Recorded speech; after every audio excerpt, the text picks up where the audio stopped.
जय हिंद कैडेट्स। तो हम हैं अपने लेसन प्लान H5 पे जो है first aid in common medical emergencies के सब पार्ट पे जो है एस्फेक्सिया। अब एस्फेक्सिया क्या होता है उसके लिए पहले हमें समझना है रेस्पिरेशन को।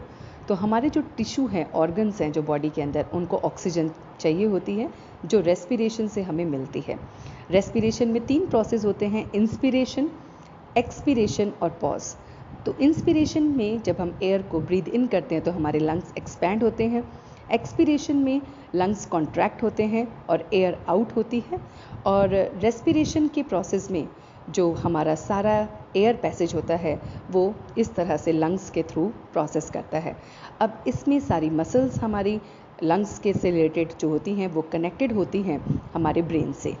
अब एस्फेक्सिया का कॉज क्या होता है कि जब भी कभी हमें रेस्पिरेशन में कोई इरेगुलरिटी आ रही है, ब्रीदिंग में कोई प्रॉब्लम आ रही है, तो हमें इसके कॉज को जानना पड़ेगा। ये कॉज हो सकता है कि आप पानी में कहीं चले गए थे या डूब गए थे पानी में और आपका एयर पैसेज जो है वो बंद हो गया है, या फिर कोई ऑब्स्टिकल आ गया है, ऑब्स्ट्रक्शन आ गया है आपके एयर को ब्रीथ करने में, या सफोकेशन भी कभी कभी हम इसका रीज़न लेके चलते हैं कि आपके जो एयर है जो आपके सराउंडिंग में है वो आपको प्रॉपर नहीं मिल रही है। इन्हेलेशन में कोई पॉइजनस गैस आपने ले ली है, जैसे कार्बन मोनोऑक्साइड ले ली है, या फिर कोई फॉरेन बॉडी जो है आपके एयर पैसेज में ब्लॉक कर रही है, तो आपको सफोकेशन फील होता है। या फिर कभी कभी जो ओवर डोसेज हो जाती है ड्रग्स की, लाइक स्लीपिंग पिल्स हो गया, मॉर्फिया हो गया, या फिर कभी आपको कोई इलेक्ट्रिक शॉक हो गया, या कोई डिजीज़ आपको अभी हुई है जैसे रेबीज़ हो गया, टेटनस हो गया, एपिलेप्सी हो गया, तो इसमें ये सारे इसके कॉजेज़ हमें दिखते हैं। ना what are the science and symptoms of asphyxia?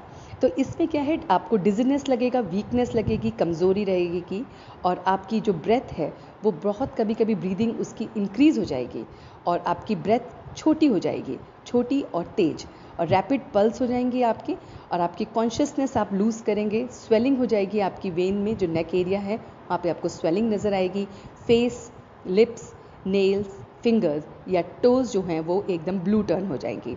Now general rule for treatment जो है वो है रिमूव द कॉज। अगर आपको लगता है कि कहीं पे वो जो गैसियस एरिया है वो आप कहीं से उधर से निकल सकते हैं तो आप वहाँ से पहले बाहर निकलेंगे, फिर फ्री पैसेज देखेंगे एयर का कहाँ पे है और इंश्योर करेंगे कि वो आपको मिल रहा है वहाँ से। और उसके साथ साथ आप जो अगर पेशेंट को देखते हैं तो पेशेंट को सीधा बैक पे लिटा देंगे, उसके हेड को थोड़ा सा रेस करेंगे और अपने पाम से उसके नेक एरिया को आप थोड़ा सा रेस करेंगे, उसकी टंग को देखेंगे कि वो कहीं कभी कभी अनकॉन्शियस होने पे वो उसकी टंग जो है वो अंदर ही रोल हो जाती है, तो उसकी वजह से भी एयरवे बंद हो जाता है। तो मुंह खोलेंगे थोड़ा सा और देखेंगे कि उसकी टंग जो है वो रोल इन तो नहीं हो गई है, तो उसको सीधी करेंगे। और अगर पॉसिबल हो, अगर फिर भी ब्रीथ नहीं आ रही है, ब्रेथ नहीं आ रही है, तो आप माउथ टू माउथ ब्रीदिंग भी दे सकते हैं। सो ये सारे ट्रीटमेंट्स हैं हमारी उस डिज़ीज़ के लिए जो हमारी रेस्पिरेशन को इफ़ेक्ट करती है।